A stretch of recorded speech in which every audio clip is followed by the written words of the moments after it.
Short की to undo वो होता है कंट्रोल प्लस जी, कंट्रोल प्लस जेड होता है कि अगर आपने कोई चीज़ डिलीट कर दी है एमएस वर्ड, पावर पॉइंट या एक्सेल में, तो कंट्रोल जेड करते हो वही चीज़ दोबारा वापस आ जाती है।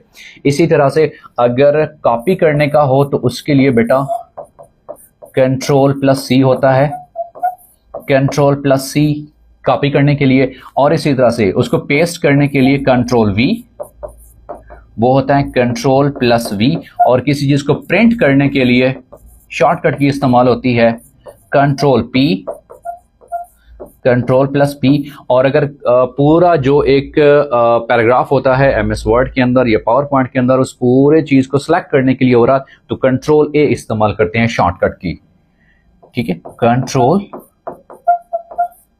प्लस ए ये सिलेक्ट ऑल करने के लिए की इस्तेमाल होती है। तो ये भी कंप्यूटर साइंस के हवाले से शॉर्टकट कीज जो है वेरी वेरी इंपॉर्टेंट है कि अगर कॉपी करना हो तो कंट्रोल सी, उसको पेस्ट करना हो तो कंट्रोल वी, और प्रिंट करना हो तो उसके लिए शॉर्टकट की कंट्रोल प्लस पी होती है, और सिलेक्ट करने के लिए कंट्रोल ए, सिलेक्ट ऑल डॉक्यूमेंट्स करने के लिए जी। उसके बाद है कि sound from the speaker is soft और hard copy.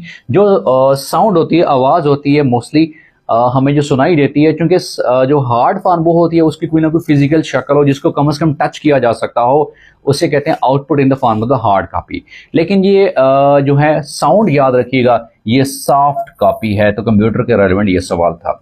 Rasala written by, तो ये इमाम शाफी की जो है लिखा हुआ है।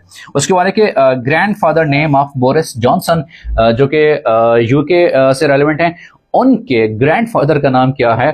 वो है अली कीमाल, उनके ग्रैंडफादर का नाम है। नेक्स्ट क्वेश्चन की तरफ बढ़ते हैं कि अगला सवाल कौन सा था इम्तिहान में।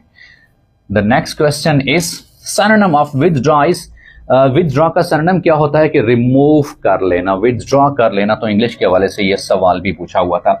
उसके बाद है कि classes of revenue officer, revenue officer की टोटल 6 जो है वो क्लासेस होती हैं, डिफरेंट उनका स्ट्रक्चर होता है, और जिनके आखिर में तहसीलदार, नायब तहसीलदार, पूरा एक स्ट्रक्चर होता है।